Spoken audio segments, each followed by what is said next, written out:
Hello friends, இது வந்து MRF tyre.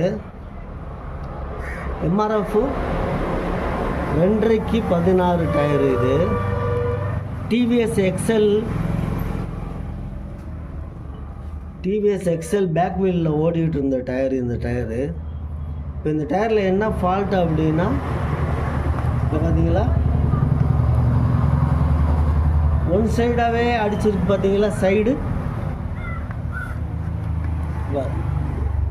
Side மட்டும் தெரிஞ்சிருக்கு. சுற்றி பாருங்கள், சைடு மட்டும் தெரிஞ்சிருக்கு. பார்த்தீங்களா சைடு மட்டும்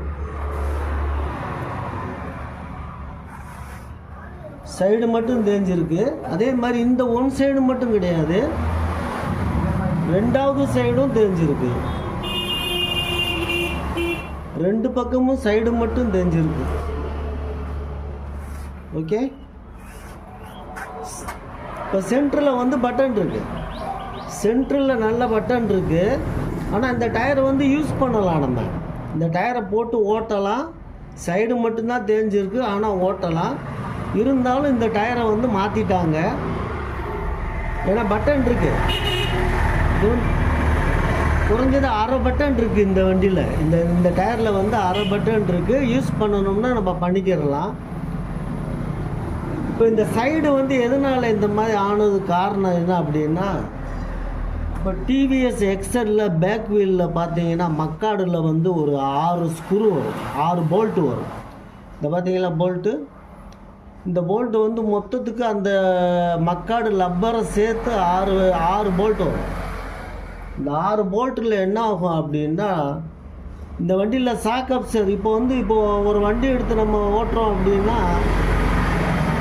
ஒரு 10 வருஷம் 12 வருஷம் ஆயிடுச்சுன்னு வச்சுக்கோங்க. அந்த வண்டி வந்து பழைய வண்டி ஆயிடும். அந்த வண்டி பழைய வண்டி ஆயிடுச்சு அப்படின்னா ஷாக் அப்சரில் வந்து சரியான பலம் இருக்காது. அதாவது அந்த ஆக்ஷன் வந்து ஷாக் அப்சரில் இருக்காது.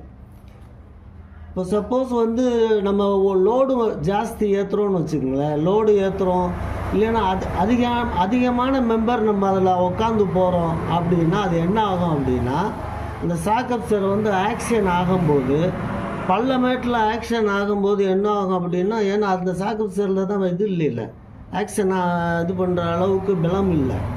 அது அப்போ ஆக்ஷன் ஆக ஆக அந்த மக்காடில் இருக்கிற அந்த போல்ட் வந்து என்ன ஆகும்னா இப்படியே உரசும்.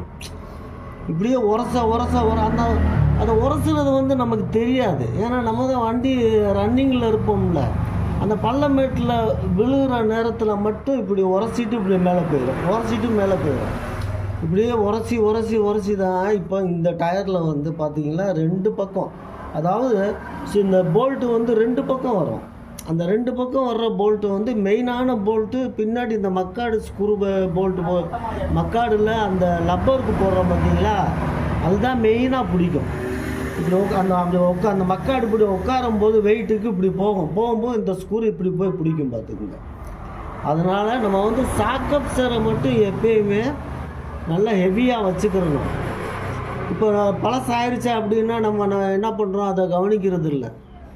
நம்ம பாட்டுக்கு போய்கிட்டே இருப்போம். பள்ளமேட்டில் விழுகும், ஆக்ஷன் ஆகும். ஏன் நம்ம கவனிக்கணும், எதனால படன்னு அடிக்குது வண்டி வந்து ஒன் சைடாக அப்படியே லம்புது, அப்படியே ஜம்பாகி போகிற மாதிரி இருக்கே அப்படின்னு சொல்லி நம்ம யோசித்து பார்த்தோம்னா நம்ம அதை கண்டுபிடிச்சிடலாம். ஷாக் அப்சர் வீக்குனால உங்களுக்கு பார்த்தீங்களா நல்ல டயர். இந்த நல்ல டயர்னால பாருங்கள், அந்த போல்ட்டு 2 பக்கமும் பிடிச்சதுனால உங்களுக்கு இந்த டயர் வந்து கலத்துற சூழ்நிலைக்கு வந்துருச்சு. ஆனால் ஓட்டணும்னாலும் ஓட்டலாம். சென்டரில் பட்டன் இருக்குது, சைடு பட்டன் தான் போயிருக்கு. இருந்தாலும் அது சேஃப்டி இல்லைன்னு சொல்லி என்ன பண்ணால் கலத்தி போட்டாச்சு. பார்த்துக்குங்க. அதாவது ஷாக் அப்சரை மட்டும் நம்ம நல்லபடியாக வச்சுக்கிட்டோம் அப்படின்னா ஒரு 10-12 வருஷம் வண்டின்னா கண்டிப்பாக ஷாக் அப்சர் வீக் ஆயிரும். இந்த ஷாக் அப்சர் வீக் ஆகாமல் நம்ம பார்த்துக்கிட்டோம்னா நமக்கு டயர் மிச்சம். ஷாக் அப்சர் எப்படி ஜம்பிங் ஆகுது பாருங்க, இல்லைங்களா? ஃப்ரீயாக போயிட்டு வருது ஷாக் அப்சர். ஃப்ரீயாக போகுது, ஹெவியாக கிடையாது. அப்போ இந்த ஷாக் அப்சரை என்ன பண்ணியிருக்கணும், நம்ம முதல்லையே வந்து ஷாக் அப்சர்களெல்லாம் மாற்றிடணும். பார்த்து மாற்றிட்டோம்னா சரி, அந்த போல்ட்டு பிடிக்கிறதுக்கு சான்ஸ் இல்லை, பள்ளமேட்டில் விழுகும்போது படபடன்னு அடிக்கிறதுக்கு சான்ஸ் இல்லை, நம்ம லோடு வந்து நம்ம அழகாக ஏற்றிக்கிடலாம். சாக்கப்சரை நம்ம கண்டிஷனாக சாக்கப்சரை வச்சுக்கிட்டோம்னா நம்மளுக்கு டயருக்கு ஃபால்ட்டு கிடையாது. Shock absorber finish only tyre safety shock absorber, new shock absorber. Okay.